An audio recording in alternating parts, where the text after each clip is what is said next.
Hi, so we're here with Pixel Glory, our company's second game. It's a dungeon crawling deck building game that plays in about 20 minutes, and it takes about 5 minutes to learn, and it plays 3 to 4 players. In the first phase of the game, players are going to be wizards in town training before they go on their quest to save the town from the dungeon.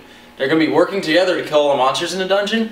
However, this is not a cooperative game by any means. The players are out for their own glory. Only the player that last hits the monster gets the victory points for it, gets the fame.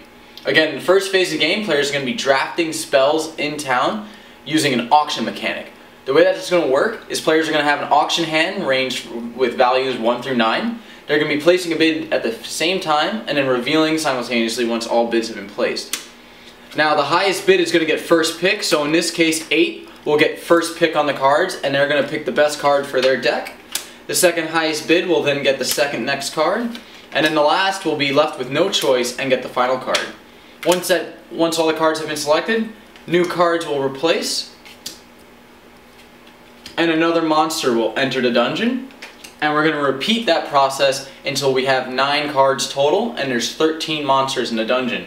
Things you need to know about the cards, the spells specifically, they're actually pretty self-explanatory. For the most part, they deal damage, or they draw you cards, or they do a combination of the two. However, there's these little orbs on the bottom, and what those orbs represent is that when you draft these spells, not only do you get the spell, you're also going to get that many orbs to your deck. Now, these orbs are elemental essences, or elemental attacks. Think of them as basic attacks. They deal 1 damage. Why do elements matter? Elements matter because we're actually going to be going against elemental monsters, and elemental monsters have elemental vulnerabilities. So normally this would deal 1 damage if I was dealing it to a fire or a water monster. However, because I'm dealing 1 damage to an earth monster, it deals an additional 1 damage. The second thing you need to know about these cards is some of them have a second text box. That second text box is basically a combo ability. If I played a certain amount of respective element cards prior to playing that card, I'd be able to redeem the alternate effect, which is usually stronger. After this process is complete, we're going to have a deck of about 20 to 30 spells and element cards. We're going to shuffle it all up, and we're going to draw a hand of 4 cards.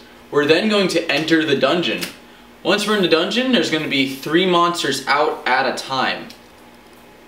On your turn, with your hand of 4 cards, you're going to play all of the cards in your hand. It's mandatory. You cannot not deal damage.